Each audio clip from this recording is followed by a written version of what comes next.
사도 바울은 신약 성경의 많은 부분들을 기록하게 됩니다. 예수님으로부터 아라비아의 광야에서 직접 가르침을 받았던 바울, 그를 우리는 사도라 이렇게 읽었습니다. 그리고 이런 바울을 이방인의 사도라 이렇게 읽었습니다. 이런 사도 바울이 바나바와 함께 제1차 전도 여행을 떠납니다. 그 출발점은 안디옥이었습니다.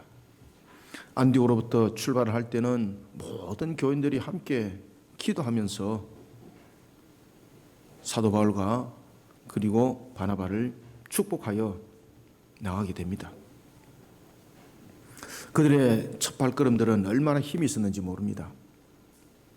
그런데 그들의 발걸음이 처음에 자신들이 안디옥에서 기도하고 그리고 또한 십자가를 가슴에 안고 정말로 소망과 기쁨으로 나갔던 그 발걸음이 점점 고난의 발걸음으로 변하기 시작합니다.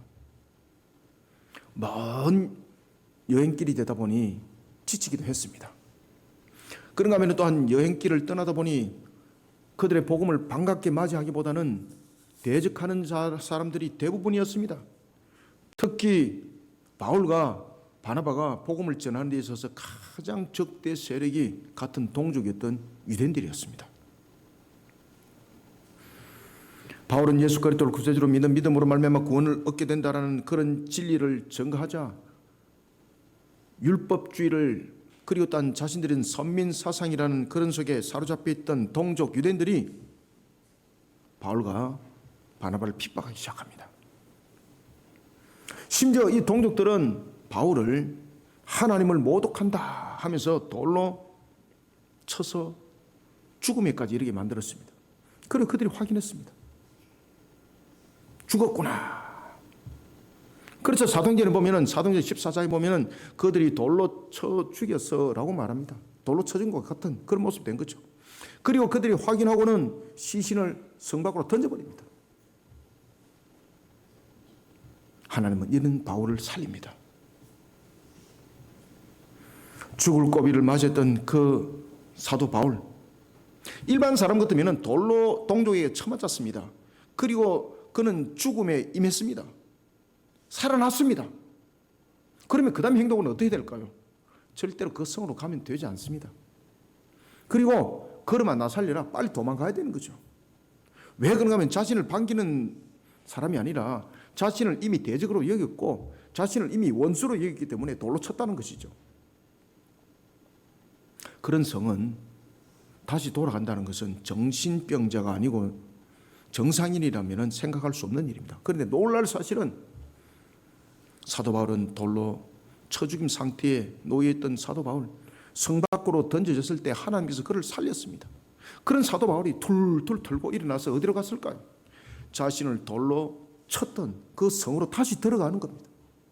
사람들이 깜짝 놀랍니다. 왜? 자신은 이미 사도 바울을 죽었다고 성 밖으로 던져버리는데 그가 살아서 들어온 겁니다. 그리고 다시 복음을 전합니다. 이야, 이 영적 파워에 사람들이 꼼짝하지 못하는 겁니다. 그것이 바로 이고니온과 루스드라와 그리고 드베 지역이라는 갈라디아 남부 지역이었습니다. 사도행전 14장 21절은 증가합니다. 복음으로 그 성에 있는 많은 사람이 예수를 구세주로 믿게 되는 역사가 일어났습니다. 사도 바울이 돌로 쳐 죽임 상태에 놓였던 그가 살아났습니다. 그리고 다시 그가 성 안으로 들어갔을 때 사람들이 깜짝 놀랐습니다. 죽었던 사람이 살아났으니까 유령으로 봤을 것 아니겠습니까? 거기다가 그의 입에서 전하는 그 복음이 돌로 맞아 죽기 일보 직전 했던 그 복음이 돌로 맞아 죽고 살아난 그가 다시 또 전하는 것이 복음이었습니다. 예수 그리스도를 믿으라. 그러면 너와 네 집이 구원을 받으리라. 이 복음을 전했던 거죠. 죽음의 문턱까지 이르렀던 사도 바울. 그러나 그는 죽음의 문턱에서 굴하지 않고 복음을 전하여 한 교회를 세웠습니다. 그것이 오늘 본문에 읽었던 갈라디아의 교회였습니다. 갈라디아 교회는 바로 이와 같이 바울의 고난의 열매였습니다. 이런 갈라디아 교회 가운데에 거짓 교사들이 바울이 떠난 자리를 대신하게 되는 겁니다. 그리고 이들은 거짓된 다른 복음을 전하게 됩니다. 성도들이 이 속에 미혹당하게 되는 거죠. 우리가 가지고 있는 인간의 지식은 짧지 않습니까? 하나님의 복음은 우리의 지식을, 우리의 지혜를, 우리의 아는 것을 전부 다 넘어서는 것이거든요. 예수님께서 우리의 죄를 대속하기 위해서 십자가에서 못 박혀 죽으셨습니다. 부활하셨습니다. 이것이 사람의 지식으로 그 모든 것들로 설명이 되어질 수 있는 것이 아닙니다. 그렇기 때문에 예수님의 부활에 대해서 알베르토 슈바이처 같은 경우는 자신은 의사지 않습니까? 이 부활 사건 거짓말이다. 그렇게까지 말했던 신학자들도 있었던 것입니다. 특히 이 당시에 예수가 그리스도라는 사실, 예수가 우리의 구세주라는 사실, 예수가 성자 하나님이라는 이 사실, 우리의 죄를 대속하기 위해서 친히 십자가를 지시고 부활하셨다는 이 사실, 그리고 우리는 그런 예수를 믿음으로써 우리는 구원에 이른다는 이 사실, 유대인들에게는 아주 듣기 싫은 소리였습니다. 왜냐하면 유대인들은 자신들이 오직 하나님이 자신들만 택했다고 그들은 생각하고 있었거든요. 그들에게는 구원이라는 단어가 성립되지 않습니다. 왜? 그들에게는 선민이라는 단어만 성립이 되는 겁니다. 그들은 이미 하나님께서 선별하여서 천국 백성으로 이미 삼은 것이 되기 때문에 자신들에게는 죄삼이라는 것이 성립이 되지 않는 겁니다. 그런데 회개하러 천국에 가까웠다라고 죄삼의 회개를 전하니 예수 그리스도를 구세주로 믿으라는 이 복음이 그들에게는 귀에 가시같이 들렸던 겁니다. 그러니 복음을 전하는 사람들을 그들은 용납하지 않았던 겁니다. 그러니까 사도 바울을 돌로 그냥 쳐버린 겁니다. 죽으라고. 이런 유대 율법주의자들이 사도 바울이 떠난 자리를 대신했습니다. 그러니까 교회가 엉망진창된 거죠. 사도 바울이 생명과 맞바꾸었던 교회인데, 그러면서 예수 그리스도 십자가를 세운 교회인데 사도 바울이 다른 지역에 전도하기 위해서 이제 다른 지역을 옮겼습니다. 그 자리를 거짓 교사들이 또아리를 딱 털고 앉은 거예요. 그러면 거짓 교사들이 또아리를 털고 앉았으면 성도들이 바른 진리의 말씀 속에 세워진 자들이 이 거짓된 말씀을 몰아내고 이런 거짓된 교사들과 완전히 선을 그어야 되는데 그들의 논리에 넘어가 버리는 겁니다. 이것이 인간이 가지고 있는 얄팍한 지식이고 인간이 가지고 있는 우리의 삶의 형태의 모습들입니다. 미혹당한 거죠. 사랑하는 성도 여러분, 우리는 예수 그리스도를 구세주로 믿는 믿음으로 우리는 구원받았습니다. 이런 우리를 가리켜서 우리가 이제 장로님도 아까 기도할 때 그런 말을 했죠. 그죠? 우리가 하나님의 자녀로서, 그죠? 우리는 예수 그리스도를 믿는 믿음 속에서 우리는 하나님의 자녀가 된 자들입니다. 우리가 하나님의 자녀가 됐다는 것은 우리의 행위로 된 것이 아닙니다. 우리의 어떤 혈통으로 우리는 하나님의 자녀가 된 것이 아닙니다. 이미 하나님께서 만세전에 우리를 구원하시기로 예정하신 가운데에 우리는 하나님의 자녀라는 것을 복음으로 부름을 받은 겁니다. 이런 우리를 가리켜서 본질상 하나님의 자녀라고 이렇게 말하는 겁니다. 아시겠습니까? 그래서 이 본질상 하나님의 자녀라는 것은 태어나면서 우리는 원래 하나의 생태적 측면에서 하나의 세포적 측면에서 이미 선택되어진 하나의 어떤 생물체라 이렇게 보시면 안 되는 겁니다. 하나님께서 이미 만세전에 우리를 하나님의 자녀로서 우리를 구원하실 것을 예정하시고, 그리고 우리가 태어난 우리에게 복음이 전해지고, 그러면서 우리가 하나님의 자녀가 된 거죠. 이것을 가리켜서 본질상 하나님의 자녀라고 말하는 겁니다. 그래서 본질상 하나님의 자녀라는 것은 하나님께서 우리를 구원하시기로 예정한 자, 그리고 하나님으로부터 하나님께서 구원하시기로 예정한 자를 복음을 통해서 불른, 그러면서 우리가 예수 그리스도 믿는 믿음 속에 세워진 자, 이런 것을 하나님의 자녀라고 말하는데, 이런 것을 조금 더 우리가 높은 단위로 말한다면 본질상 하나님의 자녀였습니다. 이렇게 표현을 하는 겁니다.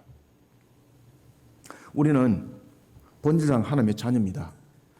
그래서 우리는 복음으로서 주님을 우리는 하나님을 아버지라 부르게 되었고, 또한 그 복음 속에 우리는 지금도 세워져 있습니다. 그런데 이러한 우리를 마귀가 가만둘 리 없죠. 마귀가 집중적으로 공격을 하기 시작하는 겁니다. 세상과 세속의 방법을 앞세워서 본질적 하나님의 자녀인 우리를 무너뜨리기 위해서 혈안이 되어져 있습니다. 그래서 에베소서의 말씀도 그렇고 베드로전서의 말씀도 그렇고 그런 부분들이 명확하게 나오지 않습니까? 이런 마귀의 영육 간의 공격에 대해 본질상 하나님의 자녀인 우리는 어떤 모습으로 세속 가운데에 공격을 하고 있고, 그리고 우리를 미혹하는 마귀의 유혹을 이겨나갈 수 있을까라는 것입니다. 우리는 본질상 하나님의 자녀가 된 것으로 끝나지 않습니다. 우리가 이 땅에 주어진 것은 하나님께서 그 남은 백성들을 불러 모은 측면에서 우리를 남겨둠이거든요. 그런 속에 우리는 이 땅을 성화 과정 속에 살아가고 있기 때문에 영적 전투가 우리 속에 항상 놓여져 있습니다. 아무리 우리가 본질상 하나님의 자녀지만은 영적 전투는 치르게 되어 있습니다. 그러면은 이 마귀의 유혹에 대해서 우리는 그냥 무방비 상태로 당하기만 해야 되는가? 아니란 거죠. 하나님께서 그래서 에베소서 6장 10절에 보면은 하나님의 전신갑주를 입으라 그랬지 않습니까? 그 속에 보면은 복음의 신을 신으라 그랬고, 진리의 띠를 띠라 그랬고, 그 다음에 의의 흉배를 치라 그랬고, 말씀이라는 방패를 줬잖아요. 그리고 구원의 확신이라는 투구를 세워줬지 않습니까? 오직 예수 그리스도를 믿는 믿음 속에 구원이 이루어진다라는 구원의 투구. 왜냐면은 아무리 믿음의 방패를 가지고 있더라도 구원의 투구를 쓰지 않으면은 머리가 공격당하면 끝나는 거거든요. 그래서 구원에 관한 믿음의 확신을 가지라는 거예요. 그것이 바로 구원의 투구예요. 구원의 투구는 예수 그리스도가 구세주라는 사실, 내가 하나님의 본질상 자녀라는 이 사실, 여기에 대한 확신을 가지라는 것이 구원의 투구인 거예요. 그런가 하면 믿음의 방패로 끝나는 것이 아니라 말씀의 성령의 검으로 악한 세대를 이겨나가라 그랬어요. 따라서 우리는 본질상 하나님의 자녀로서 우리는 이런 마귀의 영적 공격, 여러 가지 환경들을 통해서 마귀가 우리를 공격을 하고 있는데, 이런 영적인 공격을, 그런 유혹들을 우리는 어떻게 이겨나가야 될 것인가? 우리는 세 가지의 신앙의 자세로서 이 모습들을 이겨나고, 그리고 또한 자신을 지켜내야 됩니다. 신앙은 누워있어서 되는 것이 아닙니다. 반드시 지켜내야 될 우리의 의지가 함께 수반되어져 있습니다. 4장 8절을 한 목소리로 읽습니다. 시작. 그러나 너희가 그때에는 하나님을 알지 못하여 본질상 하나님이 아닌 자들에게 종노릇 하였더니. 아멘. 우리는 먼저 우리 자신을 먼저 아셔야 됩니다. 그리고 우리의 현주소를 아셔야 됩니다. 그래서 우리 자신을 잘 파악을 하셔야 됩니다. 상대도 잘 파악을 해야 됩니다. 내 자신을 바르게 알고 상대를 바르게 파악할 수 있는 것은 영적인 부분에서 영적 안목이 껴있지 못하면 내 자신도 파악 못하고 상대도 파악 못합니다. 그냥 엉뚱한 헛짓만 하고 앉아있는 겁니다. 제일 먼저 우리가 영적으로 파악해야 될 것은 과거에 내가 우상 숭배했다는 것을 반드시 기억하셔야 됩니다.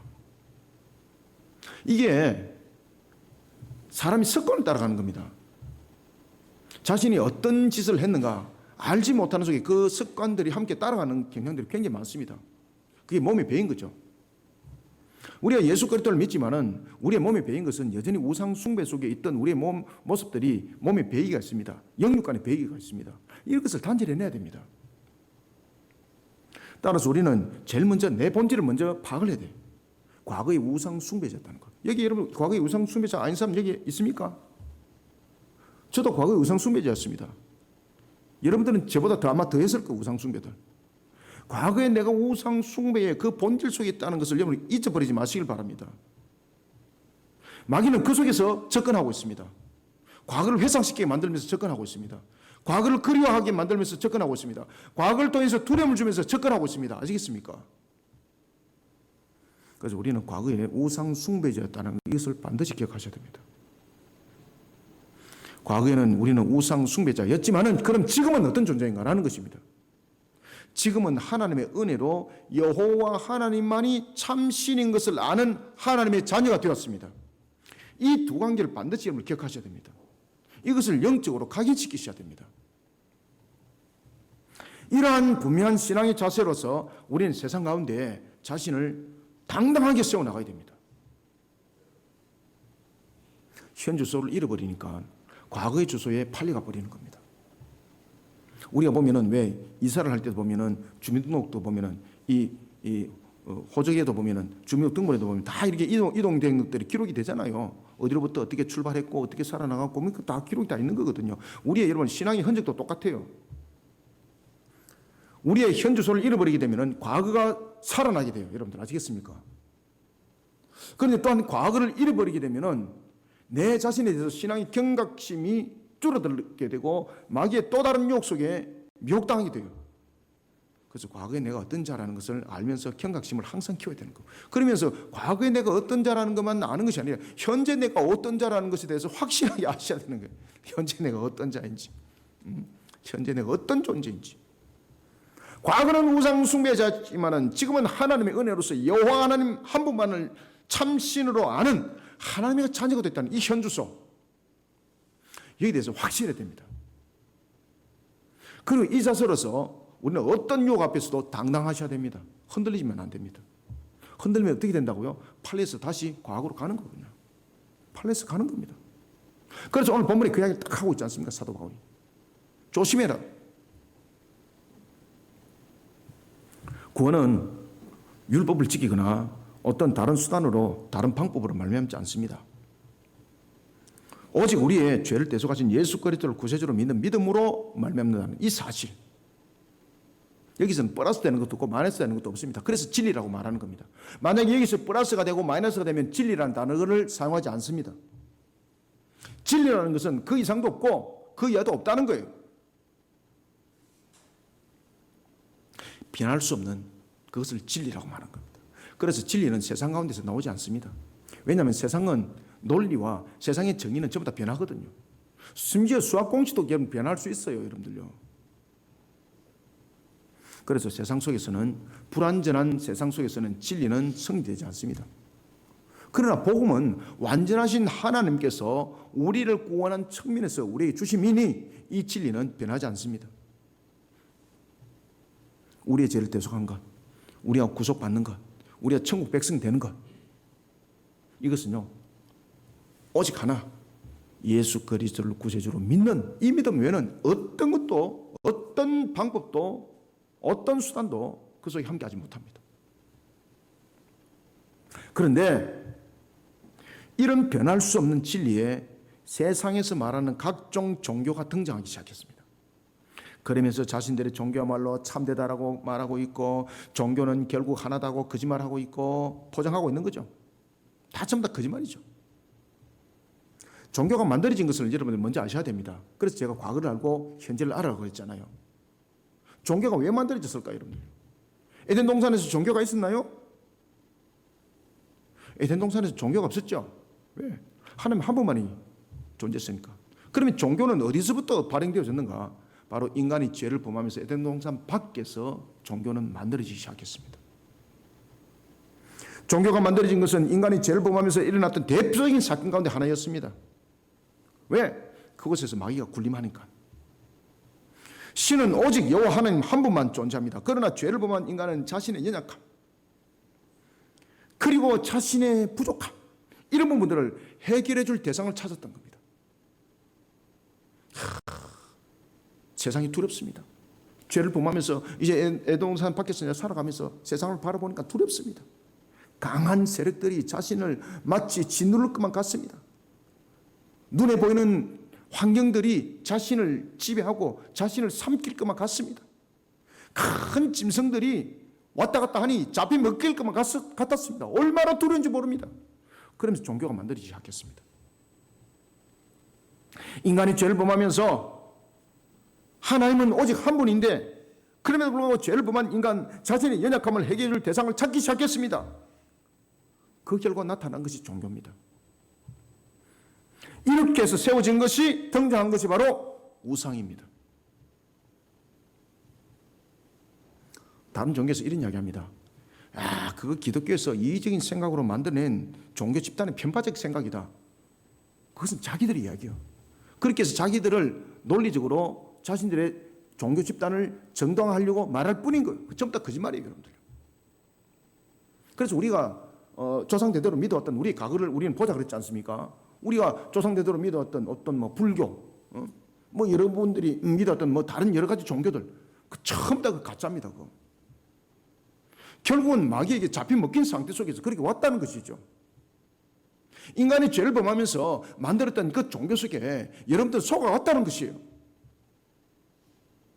그러니까 과거를 알고 현재를 바르게 알자는 거예요. 진리를 바르게 알자는 거죠. 진리를 바르게 알게 되면요, 당당하게 설 수 있습니다.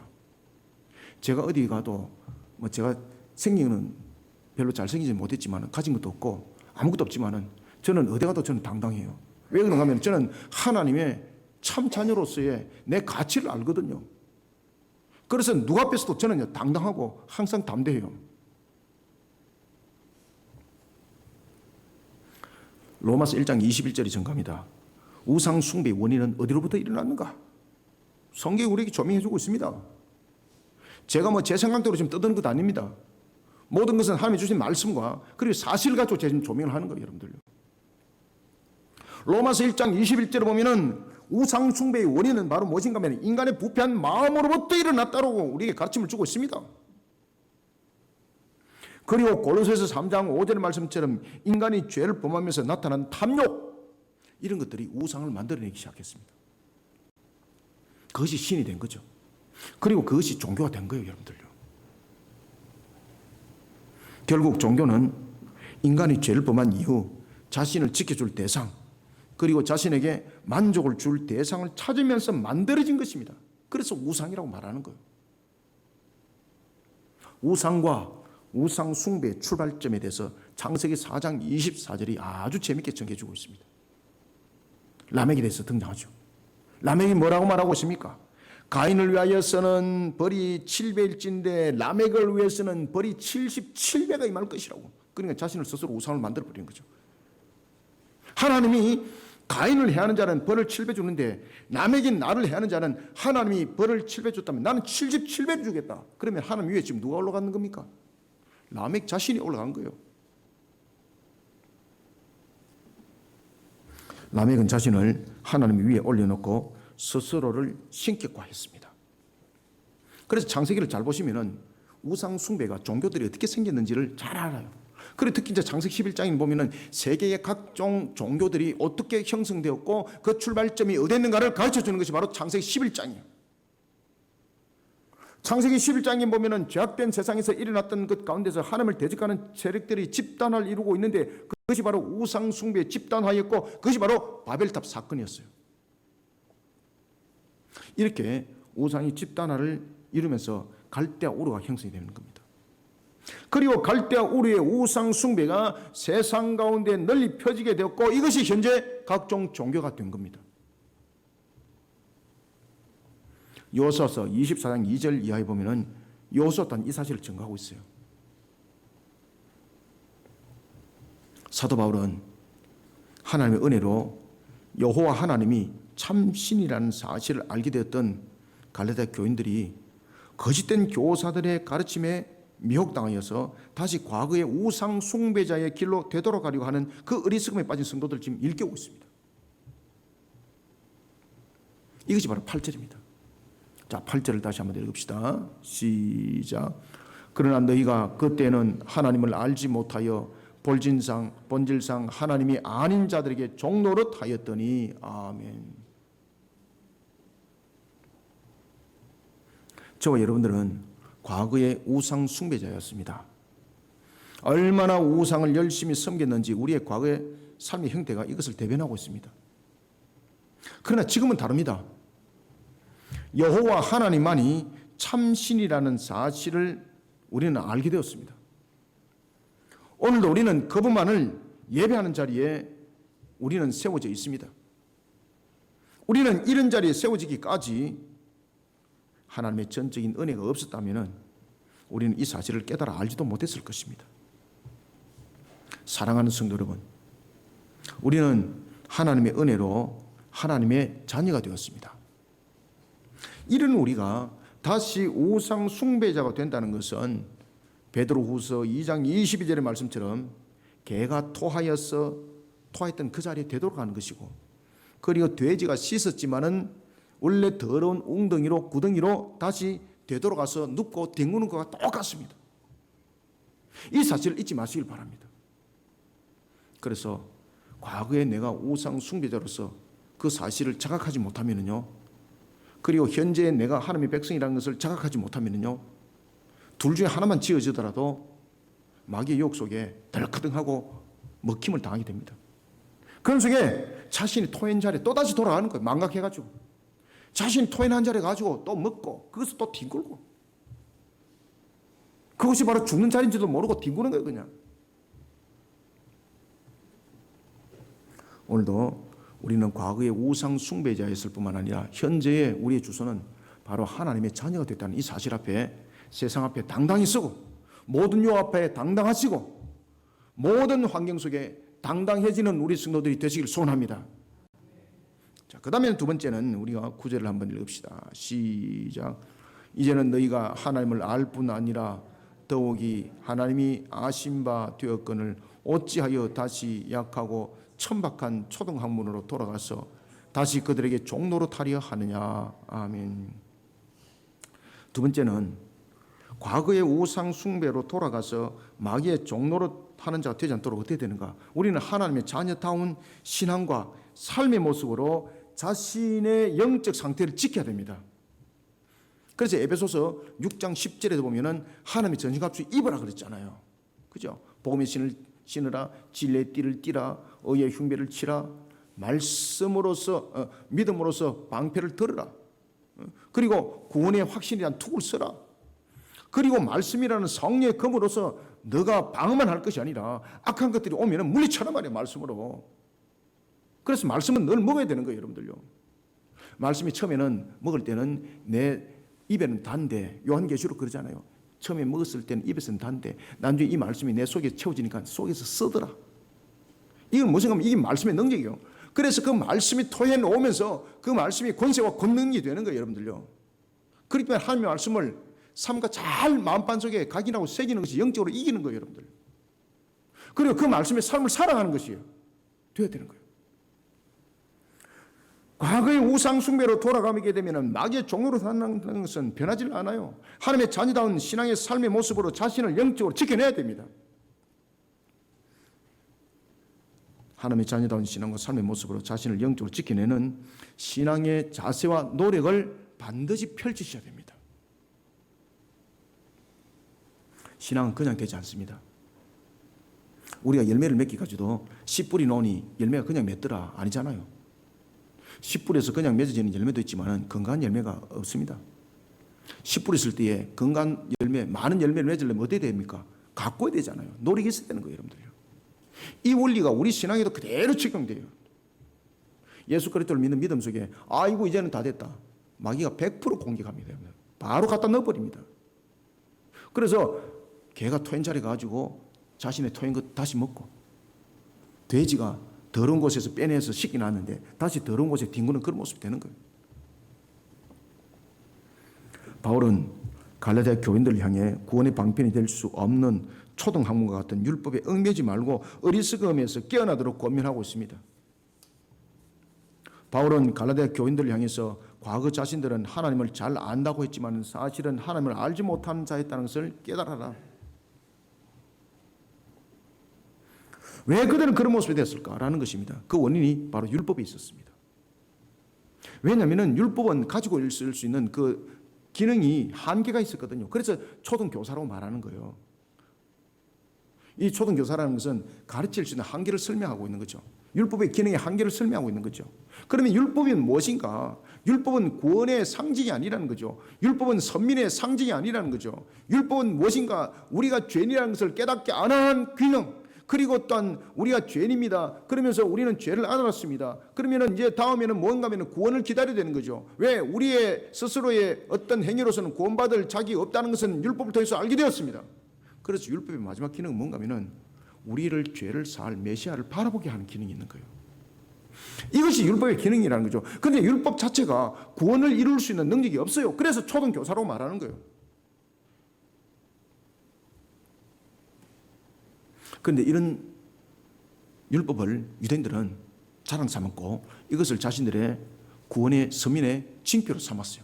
그러니까 얼마나 어리석음 속에 그들이 사로잡혀 있었냐 말입니다. 유대인들은 이런 율법을 가지고 자신들이 선민이라는 증거물로 삼고 있었습니다. 그러니까 사도 바울이 얼마나 너희들이 어리석음 속에 다시 돌아가려고 그러느냐, 그걸 일깨워주는 거예요 지금. 사도 바울은 9절에서 증거합니다. 다시 약하고 천박한 초등학문으로 돌아가서 그들에게 종로로 타려 하느냐. 저 여러분들이 우상 숭배 속에서 예수 그리스도를 믿는 믿음 속에 이제 구원받았습니다. 하나님의 자녀가 되었습니다. 본질상 하나님의 자녀였습니다. 그런데 과거의 내 모습을 다시 쫓아가 버리는 거예요. 본질상 내 모습 속에서 내가 신앙 속에 바르게 세워나가기 위해서는 정말로 힘쓰고 애쓰는 내 의지가 함께 있어야 되거든요. 그러지 못하니까 마귀가 툭툭 치는 거예요. 옆에도 치보고 앞에도 치보고 막 다 치는 거예요. 약점이 한 군데는 발견되거든. 그럼 집중적으로 공격하는 거. 봐라, 네가 집안이 봐라. 그래서 잘 안 된다. 야, 옛날에 네가 예수를 안 믿을 때 그 시리즈로 다시 돌아가라. 네가 지금 예수를 믿기 때문에 너희 집이 지금 우환이 있고, 지금 너희들이 예수를 믿기 때문에 너희 남편이 일하는 것이 잘 안 된다. 너희 남편이 지금 사고 났다. 그 모든 문제가 지금 예수를 믿기 때문에 이러면서 툭툭 치면서 탁 건드렸던 거예요. 그러니까 맞네 이러면서 홀락홀락 넘어져서 그냥 돌아가 버리는 거예요. 아시겠습니까? 그래서 우리는 가장 중요한 것은 뭔가 하면 다시 천박하고 약하고 천박한 초등학문으로 돌아가기 위해서는 그들에게 마귀의 종노릇을 하지 않겠어는 왜 어찌해야 되는가 하면요, 이 부분에서 영적으로 구걸하는 자리에 세워지는 자들이 아니라 영적으로 싸우는 자들이 되어야 됩니다. 다시 마귀의 종노릇 하는 자가 되지 말도록 해야 됩니다. 여기에 대해서 바울은 강력하게 증가합니다. 영적으로 구걸할 수밖에 없는 약하고 천한 상태로 돌아가게 되면 끝이라는 거예요. 세상 사람들이 맞다 말할지라도, 내가 생각할 때 맞다 말할지라도, 옆에 가족들이 맞다고 말할지라도 하나님이 아니라면 아닌 겁니다. 아시겠습니까? 여러분들이 생각할 때 그래 맞아, 그래 괜히 내가 예수를 믿어가지고 이 집안이 우환이 있네, 그건 여러분들의 생각이에요. 옆에 불신자들이 마귀를 통해서 여러분들을 쿡쿡 찌르는 거예요. 그래 맞네, 이런 순간 다시 마귀의 종로로 타락하는 겁니다. 다시 돼지가 자신이 있던 그곳에 들어가는 겁니다. 다시 개가 자신이 토인 거 먹으러 가는 겁니다.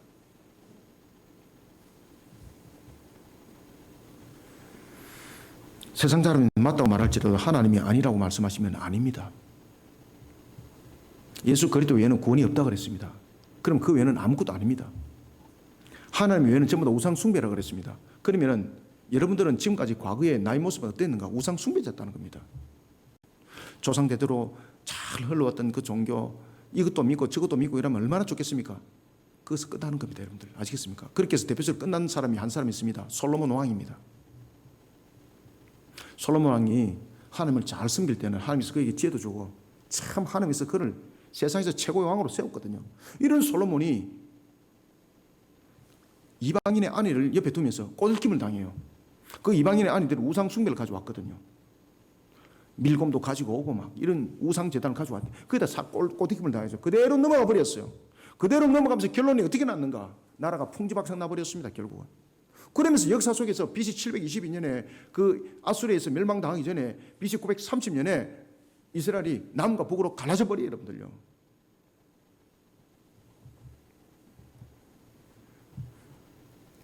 넘어가게 되면은 길도 없고 영광도 없고 부귀도 아무것도 없습니다. 그저 마귀가 꼬들긴 속에 신기루를 보고 여러분들은 다시 거기 갔을 뿐입니다. 9절을 다시 한번 읽읍시다. 시작. 이제는 너희가 하나님을 알 뿐 아니라 더욱이 하나님이 아신 바 되었거늘 어찌하여 다시 약하고 천박한 초등학문으로 돌아가서 다시 그들에게 종로로 타려 하느냐. 아멘. 여러분, 영적으로 사람이 결핍한 상태에 놓이게 되면은 지금 잘 들으셔야 됩니다. 하나님의 말씀 속에서 살아가면은요, 영적 결핍함이 안 나타나요. 그런데 하나님의 말씀을 탁 던져버리고 그냥 예수 그리스도를 믿는 믿음 속에만 그냥 세워졌지 않습니까? 그 말씀을 받아먹고 말씀으로 살아가지 못하면 반드시 나타나는 현상이 있습니다. 그것이 뭔가 하면 영적 결핍입니다. 영적 결핍은 뭔가 하면 부족하다는 것이거든요. 여러분들, 우리가 몸에 왜 영양소가 어떤 부분들이 부족하게 되면 몸의 반응 바로 나타나죠. 어떤 영양소가 빠지게 되면 몸이 붓는다든지, 그죠? 뭐 야맹증, 눈이 안 보인다든지 그런 현상 나타나죠. 그게 무엇입니까? 결핍한 상태죠. 영적 결핍도 반드시 있습니다.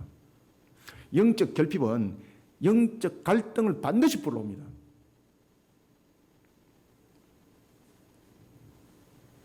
만약에 여러분들이 예수 그리스도를 믿는 믿음 속에 그냥 달랑 요거 하나만 들고 있다면 마귀가 부채질을 살랑살랑하게 됩니다. 그러면 어떤 결론 나타난다고요? 영적 결핍이 생깁니다. 왜? 내가 지금 말씀을 먹은 것이 없거든요.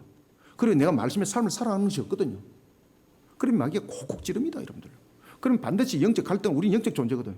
영적 결핍은 반드시 생겨요. 왜? 영적 영양소가 빠지기 시작하니까. 그래서 에베소서 6장 10절이 뭐라고 말합니까? 하나님의 전신갑주를 입으라 그랬지 않습니까? 그리고 마귀를 항상 대적하는 말씀의 검을 들으라 그랬잖아요. 구원의 확신만 있는 것이 아니라, 믿음만 있는 것이 아니라, 구원의 투구를 쓰고 믿음이라는 방패를 아무리 들고 있더라도 마귀를 대적할 수 있는 이 말씀의 양식이 없으면 넘어짐을 당한다는 거예요, 여러분들요. 왜? 영적 결핍이 일어나기 때문입니다. 영적 결핍이 일어나면 자신이 스스로 무장 해제를 시켜버리는 거예요.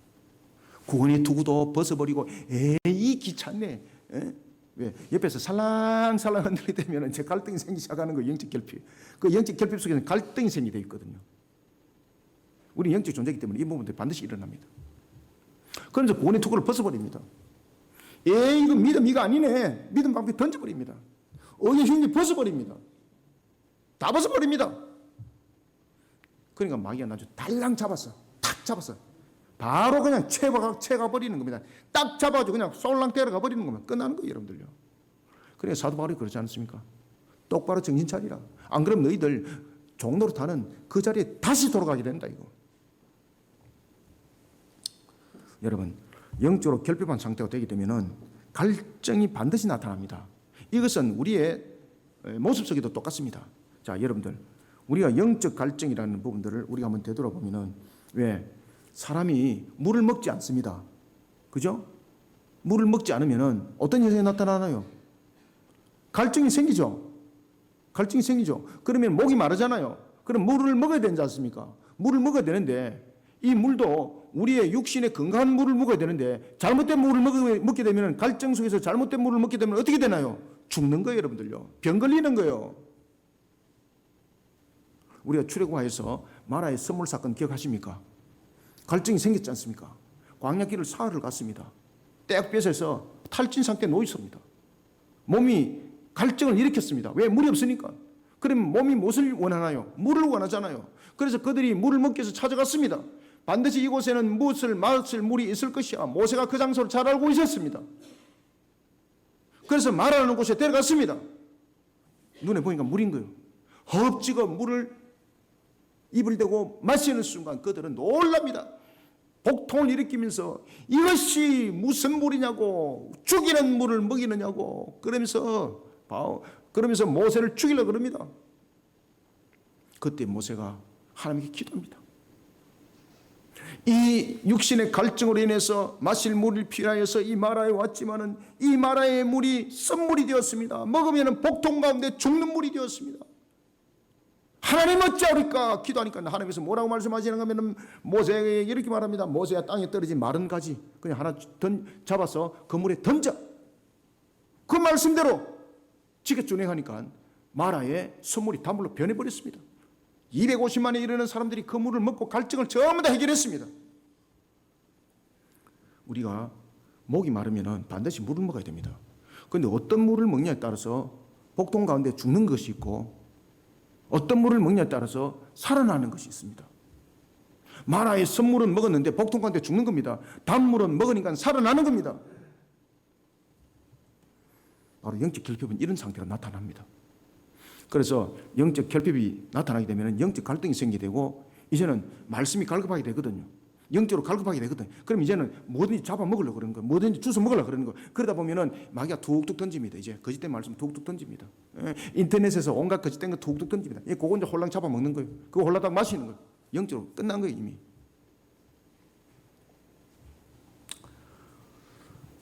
영적 결핍이라는 상태에 놓이게 되면 영적 갈증이 반드시 옵니다.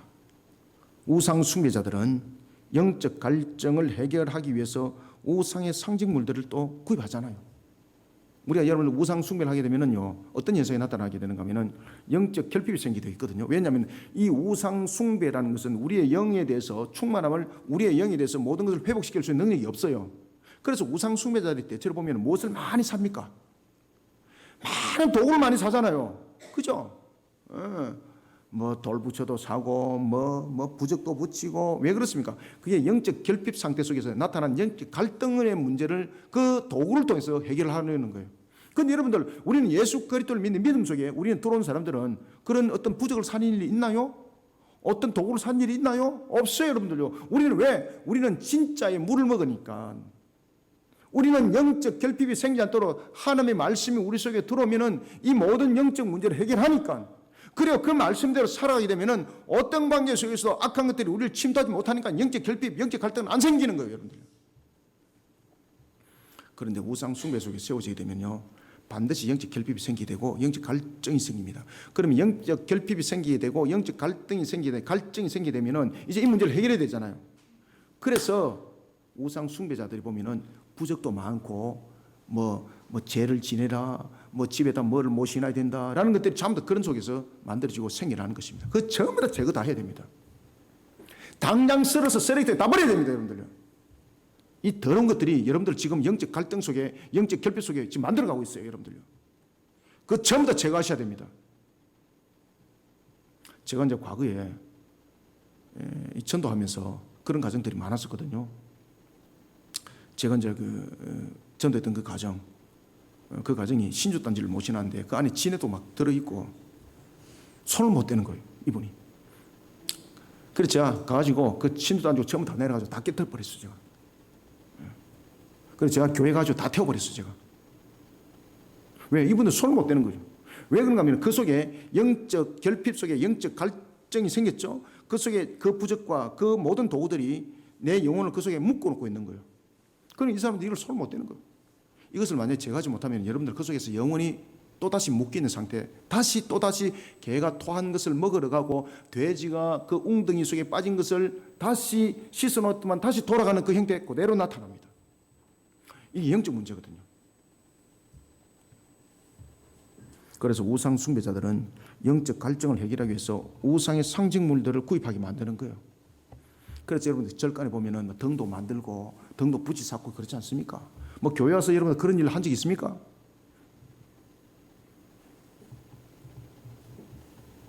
여러 도구를 통해서 영적 결핍을 해결하려고, 영적 갈증을 해결하려고 우상 숭배자들은 몸부림을 칩니다. 그런데 거기서 끝나는 겁니다.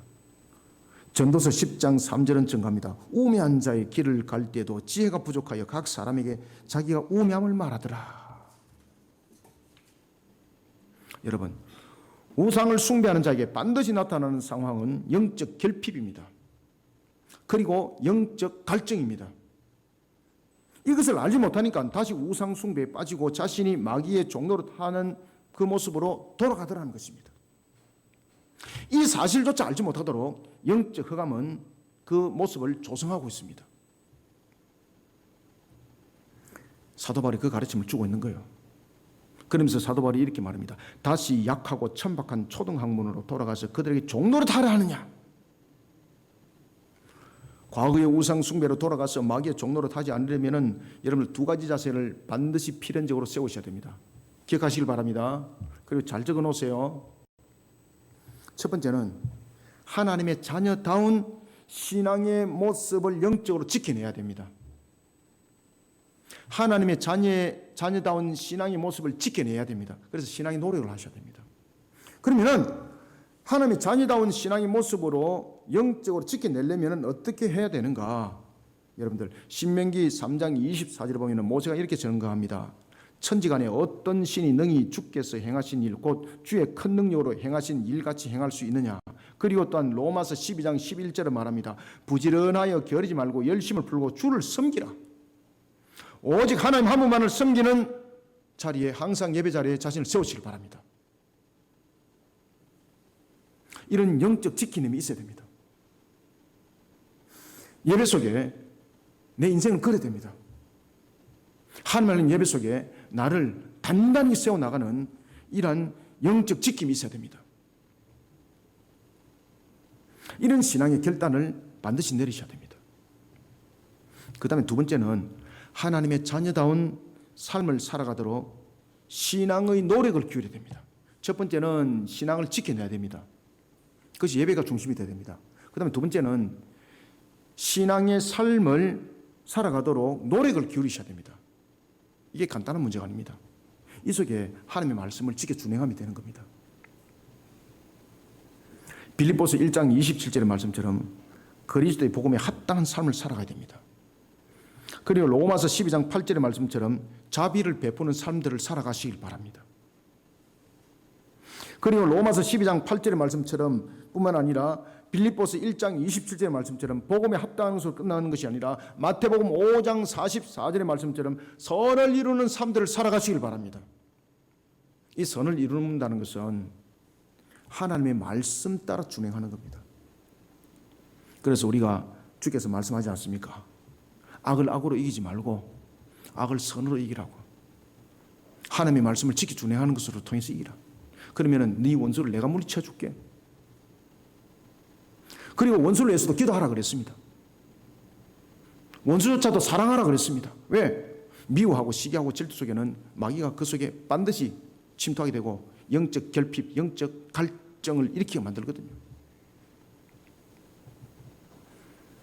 과거의 우상 숭배로 돌아가서 마귀의 종로로 타는 자가 되지 않도록 하나님의 자녀다운 신앙을 살아가는데 몸부림을 치셔야 됩니다. 하나님의 자녀다운 삶을, 그 삶의 모습으로 자신을 영적으로 지켜내는 신앙의 자세, 노력 반드시 펼쳐나가는 우리 모두가 되기를 소원합니다.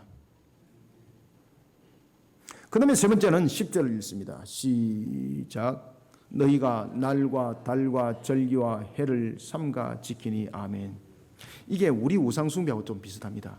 우리가 보면 우상숭배 속에 있을 때 보면 왜 동짓달에는 팥죽깨리 먹고 또 뭐 좌루날에는 뭐 하고 뭐 온갖 것들 다 하잖아요. 저도 어릴 때에 아버지가 정월 좌루날, 여러분 정월 좌루날 과거에 우리 그 골목에 항상 그 다니는 사람이 있었죠, 그죠? 복조리 팔러 다니는 사람들, 그죠? 막 복조리 왔습니다. 이러면 온 동네 사람들이 가지고 다 사는 거예요. 이거 늦게 나오면 못 사요, 여러분들요. 왜? 복이 들어온다고. 이런 우리의 잘못된 관습들, 이런 부분들 속에 우리는 지금 살아왔습니다. 그런 날과 달과 절기 속에 우리는 살아왔습니다. 유대인들도 똑같았습니다.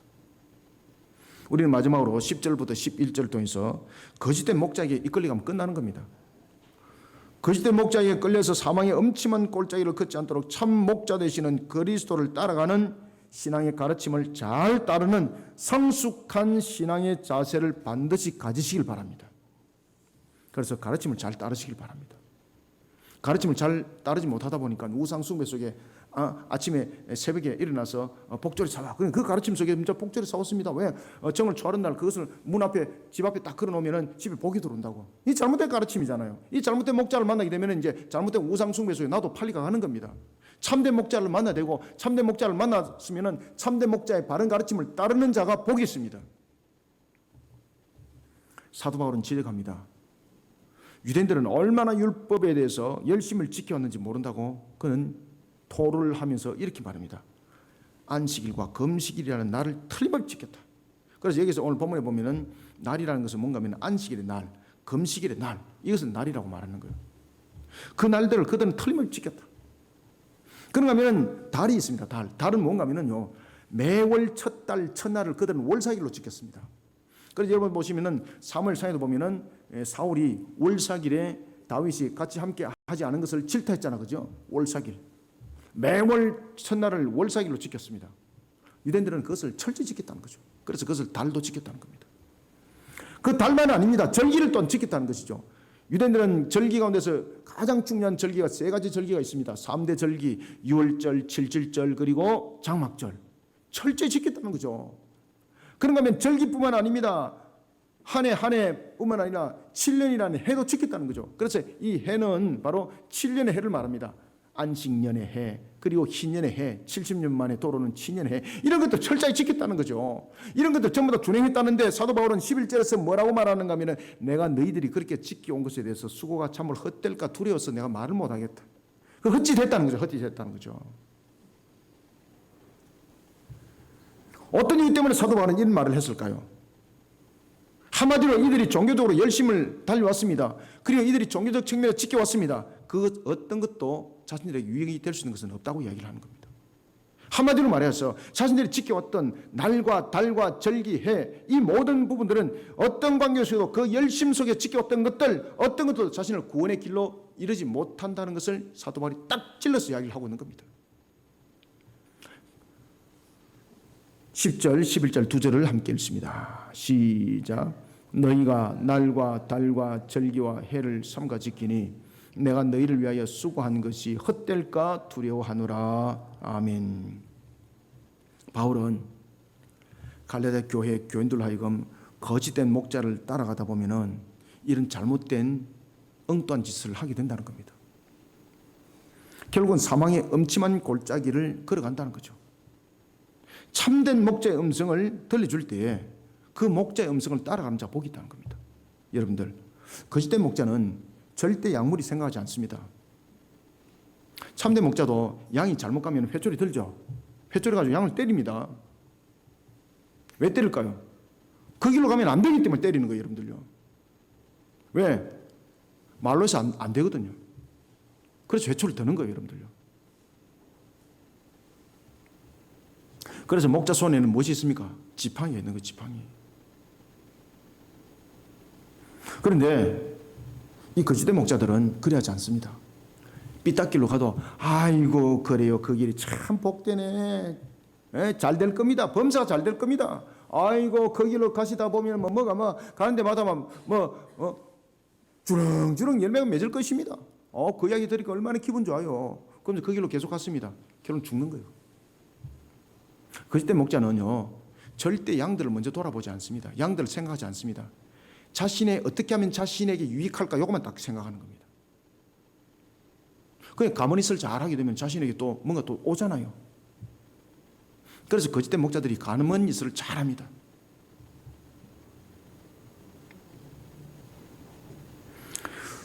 이사야서 56장 11절과 요한복음 10장 12절의 말씀처럼 자신의 목적을 위해서 양무리들 이용할 뿐입니다. 그래서 사꾼이라고 말하잖아요. 사꾼. 요한복음에서 사꾼이다. 그 사꾼이다.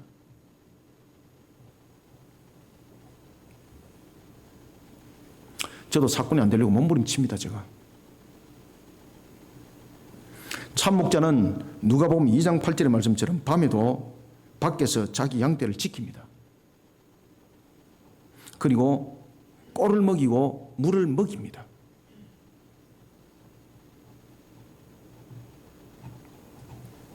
그리고 양들을 늘 확인합니다.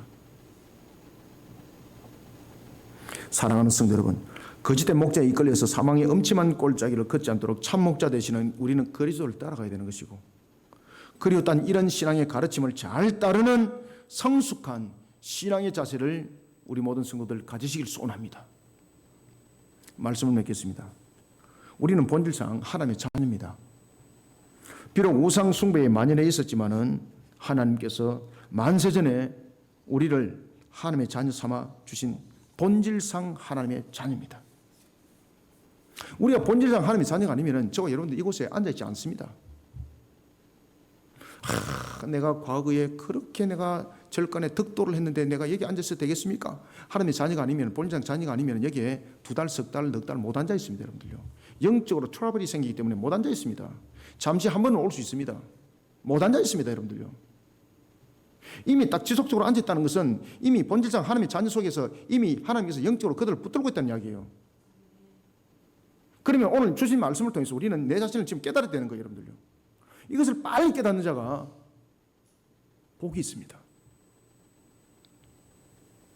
우리는 하나님의 은혜로 하나님의 자녀가 된 성도들입니다. 사랑하는 성도 여러분, 본질상 하나님의 자녀인 우리가 과거와 같은 우상 숭배 가운데 놓인다는 것은 스스로 마귀에게 종로로 타는 자가 되기를 갈망하는 것과 똑같습니다. 하나님의 자녀다운 신앙과 삶의 모습으로 자신을 영적으로 반드시 지켜내야 됩니다. 그래서 신앙의 노력이 있어야 되는 거예요. 신앙으로 싸움이 있어야 되는 거예요. 목사님 이야기면 싸우지 말고 그냥 좋은 게 좋은 것 아니겠습니까? 여러분, 싸운다는 것이 우리는 보면은 파이터, 싸우는 것을 막 치고받고 싸우는 것으로 알고 있는데 아닙니다. 영적으로 싸우라는 것은 뭔가면요, 지켜내라는 것입니다.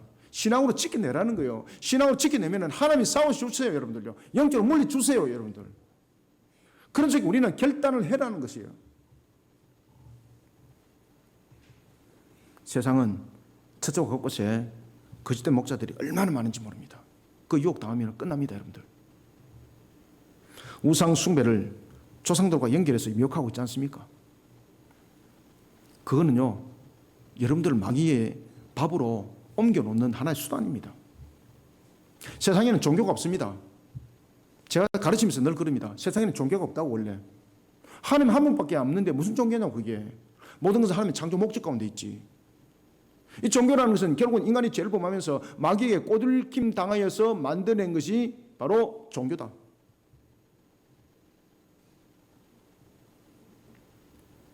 결국은 우상 숭배자인 거죠. 결국은 하나님을 대적하는 행위가 되는 겁니다. 그래서 전부 다 지옥 백성이라고 그러지 않습니까? 우상 숭배를 조상들과 연결하고 미혹하고 있습니다. 그런가 하면 가정과 자녀와 생업과 연결하고 협박하고 있습니다. 유혹하고 있습니다. 이 속에 넘어지지 마시길 바랍니다. 이 순간을 신앙으로 견뎌내고 말씀으로, 그래서 말씀의 삶을 살아라는 거예요. 그러면 주님께서 모든 것을 지켜나가실 것입니다. 생육 번성 충만하면 그 축복이 여러분들의 모든 환경 속에 일어날 줄 믿으시길 바랍니다. 우리는 여기에 대해서 결론자들입니다. 우리는 여기에 대해서 열매였고 또한 그러한 열매를 맺어갈 하나님의 자녀인 것입니다. 하나님께서 우리에게 모든 것에 대해서 기업을 주셨습니다. 더러운 악의 고리 반드시 끊어내시길 바랍니다. 이 용납하시면 안 됩니다. 목사님, 그래도 좀 기간을 좀 두면서 좀 하면은 어떻습니까? 그게 이제 마귀의 유인 작전들입니다. 기간을 두면서 차츰 해 나갈 될 것이 있고 단호하게 끊어낼 것이 있습니다. 여러분들이 가지고 있는 우상의 흔적들 단호하게 다 끊어내시길 바랍니다. 이거는 순식간에 하셔야 됩니다. 여기서 망설이면요, 마귀가 다음에 탁탁 또 건드립니다. 반드시 순식간에, 그냥 한순간에 단호하게 결정짓고 끝내버려야 됩니다. 그래서 이것이 내 혼자 힘으로 되지 않습니다. 내 혼자 영적 파워로 되지 않습니다. 영적 갈증 속에 놓이게 될 수도 있습니다. 그렇기 때문에 목회자들이 필요한 겁니다. 그렇기 때문에 여러분들을 돕는 사역자들이 있는 겁니다. 그래서 여러분들 가정에 무슨 우상의 숭배의 어떤 재물들이 있고 있다, 이것을 내가 어떻게 할지 알지 못하겠다, 그러면은 그 속에 예배를 드리시길 바랍니다. 하나님께서 역사를 일으킵니다. 그 속에 신앙으로 모든 우상의 정각들을 다 제거시켜 하나님 앞에 자신을 신앙으로 가는 것을 몸부림치시길 바랍니다. 그러면 하나님이 강력하게 역사합니다. 그런 속에 하나님께서 축복하신 진정한 생육 번성 충만함의 축복을 누리는 본질상 하나님의 자녀된 모습으로 복된 자리에 세우신다는 사실을 잊지 마시길 바랍니다. 이런 속에 우리의 근본들을 바르게 세워나가는 우리 모든 성도들이 다 되시기를 주님의 이름으로 축원합니다. 하나님 감사합니다. 주님께서 오늘도 우리에게 주신 말씀, 생명의 말씀, 꼴의 양식, 우리 모든 성도들에게 마음판에 각인되고 새겨지고 이것이 신앙의 인격이 되게 하여 주옵소서. 본질상 하나님의 자녀였음에도 불구하고 계속해서 다시 개가 토한 것을 먹으러 가고 웅덩이 속에 빠져 깨끗하게 씻겨놓은 그 자리에 다시 들어가서 뒤엉키는 돼지 같은 모습 되지 않게 하여 주옵소서. 우리에게 영적으로 바른 신앙의 각을 세울 수 있도록 하나님의 전시갑주를 입혀주시옵고 우리의 복음의 신을 신고 진리의 띠를 띠고 그리고 또한 우리에게 믿음의 방패를 들고 구원의 툭을 쓰고 말씀의 성령의 검을 들고 오늘도 우리가 말씀을 삶을 살아가는 신앙의 근본들을 살아가는 우리들의 모습 속에 오늘도 하나님 결실을 풍성해져가는 우리 모든 성도들의 여정이 되게 하여 주옵소서. 오늘도 이와 같이 주신 말씀이 하늘나라의 결실이 되게 하여 주시옵고 오늘도 주신 이 모든 말씀들이 우리 모든 성도들을 살리는 생명수의 말씀이 되게 역사하여 주옵소서. 달고도 오면 말씀이 되게 하여 주시며 하나님의 주신 능력의 말씀이 되어서 오늘도 이 말씀이 빛과 소금으로서 능력을 발하게 하여 주옵소서. 예수님의 이름으로 기도드립나이다. 아멘.